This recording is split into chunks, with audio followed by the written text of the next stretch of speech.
Assalamualaikum warahmatullahi wabarakatuh. Alhamdulillahirabbil alamin. Wassalatu wassalamu ala Rasulillah wa ala alihi wa sahbihi ajma'in. Rabbi syrah li sadri wa yassir li amri wahlul 'uqdatam min lisani yafqahu qawli. Alhamdulillah, bersama-sama lagi kita pada malam ni di dalam sesi sinopsis setiap daripada juzuk Al-Quran. Alhamdulillah, malam ni kita akan bersama-sama di juzuk yang ke-29 insya-Allah, iaitu juzuk sebelum akhir daripada mushaf kita. Jadi insya-Allah kita akan dapat lihat bahawa di dalam juzuk ini akan terdapat banyak sekali surah-surah yang akan kita lihat, iaitu yang pertamanya bermula dengan surah Al-Mulk dan kemudiannya akan berakhir dengan surah Al-Mursalat. Jadi di tengah-tengah itu ada beberapa banyak surah, tetapi insya-Allah kita akan cuba lihat insya-Allah apakah kesimpulan ataupun sinopsis keseluruhan daripada surah-surah yang ada di dalam juzuk yang ke-29 ini. Jadi kalau kita lihat betul-betul, kalau kita perhatikan betul-betul bahawa banyak di antara surah-surah yang turun yang ada di dalam juzuk yang ke-29 ini adalah kebanyakannya adalah surah-surah yang turun di awal-awal Islam, iaitu ketika Nabi SAW mula mendapat wahyu dan kemudian mula untuk menjalankan dakwah baginda SAW. Jadi di situlah terhimpunnya insya-Allah apa yang ada di dalam juzuk 29 ini. Jadi apa yang kita boleh kesimpulkan ataupun apa yang ulama-ulama telah sebutkan ataupun simpulkan bagi semua surah-surah yang ada di dalam juzuk yang ke-29 ini ialah ianya memenuhi satu tema yang tertentu, iaitu temanya disimpulkan dengan satu perkataan, iaitu ad-dakwah, iaitu dakwah, iaitu menyeru kepada Islam, sama ada ianya berbentuk suruhan, sama ada ianya berbentuk bekalan, sama ada ianya berbentuk cerita, sama ada ianya berbentuk motivasi, ataupun ia juga berbentuk konten-konten yang perlu ditekankan, yang perlu diberikan, yang perlu disampaikan, yang perlu semasa kita menyampaikan dakwah. Jadi insya-Allah kita akan lihat insya-Allah secara ringkasnya setiap daripada surah-surah yang ada di dalam juzuk yang ke-29 ini secara ringkasnya. Yang pertama sekali kita akan lihat surah yang pertama di dalam juzuk yang ke-29 inilah surah Al-Mulk. Surah Al-Mulk iaitu surah kerajaan. Jadi dalam surah ini Allah Subhanahu Wa Taala menceritakan tentang kebesaran Allah Subhanahu Wa Taala, cinta kehebatan Allah Subhanahu Wa Taala, cerita kehebatan penciptaan Allah Subhanahu Wa Taala dan juga cabaran-cabaran yang Allah Subhanahu Wa Taala tujukan kepada orang-orang kafir, orang-orang yang tidak mau beriman ini, supaya bawa datang, supaya buktikan, supaya lihatlah apa yang ada di keliling mereka. Jadi kesemua ini yang ada dalam surah Al-Mulk ini adalah menunjukkan kekuasaan Allah Subhanahu Wa Taala dan juga cabaran kepada orang kafir, supaya yang tidak mau beriman tu, supaya mereka melihat semua apa yang ada di keliling mereka ini, sama adakah pada penciptaan Allah Subhanahu Wa Taala itu sebarang kecacatan dan sebagainya.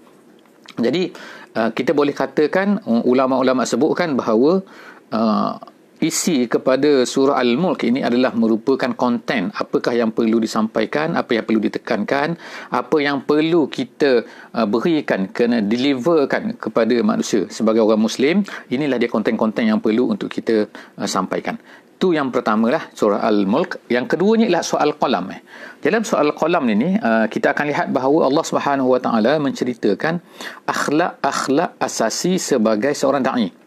Sebagaimana Allah Subhanahu Wa Taala ceritakan apa yang berlaku kepada baginda Nabi sallallahu alaihi wasallam semasa menyampaikan dakwah di Mekah ni, maka Nabi dikatakan dengan berbagai perkara yang label dan sebagainya, maka Allah Subhanahu Wa Taala menceritakan, menunjukkan bahawa bagaimana akhlak baginda Nabi sallallahu alaihi wasallam semasa menghadapi orang-orang Quraisy, orang-orang yang menentang baginda sallallahu alaihi wasallam. Jadi insya-Allah kalau kita boleh lihat dan juga sebenarnya begitu juga Allah Subhanahu Wa Taala sebutkan juga di dalam surah ini, iaitu surah Al-Qalam ini, sifat-sifat orang-orang yang menentang dakwah.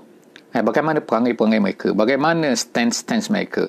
Jadi semua itu Allah Ta'ala ceritakan supaya menjadi pengajaran kepada orang-orang yang membawa Islam, bahawa mereka akan menghadapi begini sikap-sikap yang ada di depan mereka dari kalangan orang-orang yang tak suka kepada dakwah. Dan juga bagaimana sikap yang sepatutnya ada bagi setiap para da'i, orang-orang yang menyampaikan Islam. Kemudian seterusnya, surah yang seterusnya ialah surah Al-Haqqah. Al-Haqqah ni maknanya ialah salah satu daripada nama hari kiamat. Haqqah. haqqah yang benar-benar berlaku. Jadi Allah Subhanahu Wa Taala juga menceritakan di dalam surah ini tentang perlunya kita ini mengingatkan tentang akhirat, dan perlunya kita ini sentiasa terikat dengan akhirat. Maknanya tak boleh lupa pada akhirat. Dan Allah SWT ceritakan dalam surah ini macam-macam, bermula dengan syurga dan kemudian neraka dan sebagainya. Jadi ini juga adalah merupakan konten, kita katakan, iaitu isi apakah yang sepatutnya kita hadami. Orang-orang Muslim sepatutnya hadam perkara-perkara ini, dan kemudian inilah perkara-perkara yang perlu disampaikan juga kepada manusia, diingatkan kepada manusia. Seterusnya kita lihat pula selepas daripada itu ialah surah Al-Ma'arij. Al-Ma'arij ini artinya ialah tangga-tangga yang menuju ke atas, yang naik ke atas. Jadi Allah Subhanahu Wa Taala ceritakan di sini, iaitu sebagaimana yang disebutkan oleh para ulama, iaitu pentingnya al-ibadah. Ibadah, iaitu kita ni menuju kepada Allah Subhanahu Wa Taala, kita mempunyai sesuatu untuk berhubung dengan Allah Subhanahu Wa Taala, iaitu ibadah kita. Di samping akhlak tadi ialah akhlak kita dengan Allah, akhlak kita dengan manusia boleh melihat kita akhlak yang baik dan sebagainya. Maka begitu juga dalam berdakwah ni, dalam kita ni menyampaikan Islam kepada manusia, maka perlu juga kita ni mempunyai hubungan yang erat dengan Allah Subhanahu Wa Taala melalui ibadah-ibadah ni. Jadi tetapi salah satu daripada perkara yang perlu difahamilah betul-betul, perkara yang perlu ditakuti salah faham, iaitu kadang-kala kita ni perlu menunggu ibadah kita bagus, iman kita penuh kan, ibadah kita mantap semua, barulah kita ni nak berdakwah. Sebenarnya itu adalah satu kesalahan, itu adalah satu silap faham yang sepatutnya dibetulkan lah. Jadi sepatutnya kita ni bukan menunggu bahawa kita ni menjadi perfect 100% barulah kita ni nak sampaikan Islam ini kepada orang lain. Tidak. Seterusnya Allah Subhanahu Wa Taala masuk selepas daripada itu ialah surah Nuh alaihissalam. Jadi surah Nuh namanya surah Nuh, iaitu menceritakan hampir keseluruhan dalam surah Nuh ini, menceritakan salah satu daripada contoh para dai, iaitu para dai yang mantap yang Allah Subhanahu Wa Taala utuskan dulunya, iaitu Nabi Nuh alaihissalam. Jadi utuskan ketika manusia semuanya menyembah berhala, manusia telah sesat. Anak-anak Nabi Adam telah beberapa puluh tahun, ribu tahun, ratus tahun daripada Nabi Adam AS sampailah kepada Nabi Nuh AS. Jadi ketika diutuskan Nuh pada masa itu, semua manusia adalah sesat daripada jalan Allah Subhanahu Wa Taala. Jadi Nabi Nuh ini telah mula mengajak manusia ini kembali semula kepada Islam, dan dia mengambil masa yang sangat lama, iaitu 950 tahun. 950 tahun Nabi Nuh berdakwah kepada kaumnya. Dan seterusnya ialah apa yang kita lihat ialah dalam surah Nuh ini kita lihat Allah Subhanahu Wa Taala memaparkan kepada kita pelbagai bentuk, pelbagai sikap, pelbagai tingkah laku, dan juga macam-macam pelbagai dalam surah Nuh ni, iaitu daripada Nabi Nuh sendiri, iaitu yang bekerja siang dan malam, pagi dan petang, dengan menggunakan pelbagai cara yang ada. Dia menggunakan berfikir dan sebagainya, dan kemudian apakah kata-kata dia kepada kaum dia, dan juga apakah sikap kaum dia terhadap Nabi Nuh AS, penolakan mereka. Jadi itu semua diceritakan oleh Allah Subhanahu Wa Taala. Dan akhirnya di dalam surah Nuh kita lihat ialah apakah pengakhiran kisahnya setelah daripada perjuangan yang panjang, dakwah yang panjang tu 950 tahun. Bukan satu masa yang sangat-sangat, yang kita kata sangat simple, tapi sangat panjang dakwahnya tu. Tapi yang beriman kepada Nabi Nuh AS hanyalah sedikit saja. Itu adalah kisah Nabi Nuh AS. Dan selepas daripada itu Allah Subhanahu Wa Taala menceritakan pula dalam surah Al-Jin, surah Jin, iaitu tentang jin, iaitu ada sekelompok jin yang telah mendengar Nabi SAW membaca Quran, lalu mereka pun segera balik kepada kaum mereka untuk menyampaikan dakwah ni. Jadi nak menunjukkan kepada manusia bahawa bagaimana sikap satu makhluk yang Allah Subhanahu Wa Taala ciptakan, yang merupakan kita sahabat kepada kita, iaitu mereka ni mendengar dakwah dan mereka terus menyampaikan dakwah itu kepada orang lain, kepada kawan-kawannya tidak sebagaimana yang berlakulah kepada kita manusia ni, yang bila mendengar Islam tapi terus mempunyai alasan-alasan untuk tidak menyampaikan dan sebagainya Tapi jin ini walaupun sekali mendengar dakwah Nabi, tapi terus mereka ini menyampaikan Islam. Jadi itu jadi sepatutnya kita ni sebagai sebagai umat Islam ni rasa malu sepatutnya kepada makhluk kawan kita, sahabat kita yang jin ini. Sepatutnya kita jealous kepada mereka. Kemudian seterusnya ialah masuk selepas tu ialah surah Muzammil. Surah Muzammil iaitu orang yang berselimut. Jadi surah Muzammil dan juga Muddathir ni ialah seolah-olah kita tengok ada satu melengkapi each other ni kan. Salah satunya makna Muzammil melengkapkan Muddathir melengkapkan Muzammil, iaitu kedua-dua surah ini adalah seruan daripada Allah Subhanahu wa taala. Muzammil, Allah Taala menyuruh Nabi sallallahu alaihi wasallam supaya bangun, supaya jangan tidur, tapi hendaklah beribadah pada waktu malam. Qumil laila illa qalila nisfahu aw inqus minhu qalila. Jadi maknanya bangunlah pada waktu malam dan tunaikanlah ibadah kepada Allah Subhanahu wa taala. Itu adalah Muzammil, dan seterusnya Allah Taala sebutkan beberapa perkara lagi di dalam surah Muzammil ini sebagai bekalan kepada orang-orang yang melaksanakan dakwah. Dan seterusnya dalam surah Muddathir, Allah SWT ceritakan pula, iaitu wahai orang-orang yang berselimut juga, wahai orang-orang yang duduk relax ke kita kata, ataupun orang-orang yang macam tak ada kerja, tak tahu nak buat apa kan, bangun kita ada kerja. Apakah kerja kita? Iaitu kum fa'anzir wa rabbaka fakabbir wa siyabaka fatahhir, iaitu bangun dan menyampaikanlah dakwah ini, dan buatlah beberapa sikap-sikap yang mesti ada, iaitu bersihkan diri, bersihkan daripada akhlak-akhlak yang buruk dan sebagainya. Jadi itu semua adalah disebutkan oleh Allah Subhanahu wa taala dalam surah Mudaththir.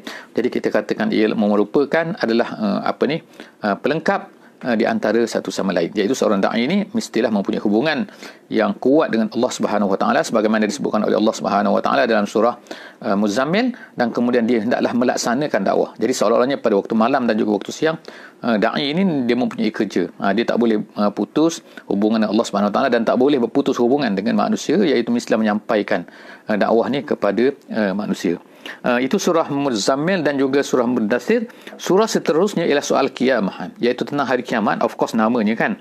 Jadi ini adalah beberapa perkara lah yang kita katakan juga sebagai konten, iaitu konten apakah sepatutnya difahami, apakah sepatutnya yang diingati selalu oleh para da'i, supaya mereka ni tidak putuskan bahawa segala apa yang mereka buat ni adalah sebenarnya adalah kerana Allah Subhanahu wa taala, tak putus bahawa mereka ni adalah bergantung dengan akhirat. Apa yang mereka harapkan dalam kerja mereka adalah sebenarnya adalah untuk mencapai kerana Allah Subhanahu wa taala di akhirat nanti. Jadi bacalah surah Al-Qiyamah, insya-Allah dia akan mendekatkan kita kan kepada mengenal Allah Subhanahu wa taala dan mengenal hari kiamat, mengenalkan apakah yang akan mereka dapat nanti pada hari kiamat nanti. Dan seterusnya surah Al-Insan. Surah Al-Insan ini Allah Subhanahu wa taala menceritakan juga, iaitu beberapa peringatan kepada da'i. Peringatan iaitu bahawa hanya dakwah saja yang dapat menyelamatkan mereka. Maknanya ialah kalau tanpa dakwah tidak ada ertinya seorang manusia tu. Al-Insan tu manusia. Dan oleh kerana itulah mereka mestilah berusaha, dan segala-gala keputusan ataupun result ataupun manusia itu menerima atau tidak menerima dakwah itu terpulang kepada Allah Subhanahu wa taala. Mereka hendaklah serah kepada Allah Subhanahu wa taala sama ada manusia ni menerima atau tidak. Jadi suratul Insan, Allah Subhanahu wa taala menceritakan tentang apa sikap-sikap manusia, dan manusia dan kita ni orang-orang yang menyampaikan dakwah, menyampaikan Islam, janganlah kecewa, janganlah sedih, janganlah putus asa dengan apa yang berlaku, kerana sifat-sifat manusia itu memang Allah Subhanahu wa taala yang menciptakan mereka. Seterusnya ialah surah yang terakhir, iaitu surah Mursalat.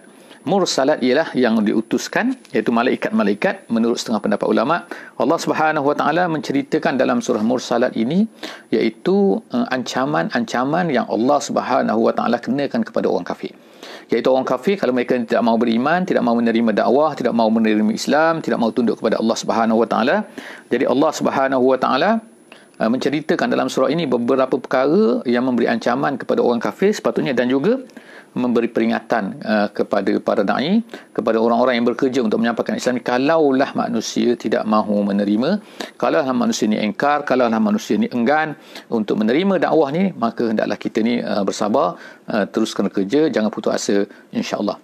Jadi itulah lebih kurangnya juzuk yang ke-29 yang sempat saya kongsi bersama-sama dengan sahabat-sahabat semua pada malam ni dalam sesi kita ni, dan insya-Allah kita akan lihat insya-Allah di hari esok malam, insya-Allah malam hari raya bagi setengah tempat, iaitu juzuk yang ke-30 insya-Allah. Kita akan lihat juga insya-Allah juzuk yang ke-30. Jangan lupa insya-Allah pukul 9.45 malam sehingga pukul 10 malam insya-Allah. Wallahu a'lam bissawab. Aku qouli hadza wa astaghfirullahal azim li wa lakum. Wassalamualaikum warahmatullahi wabarakatuh.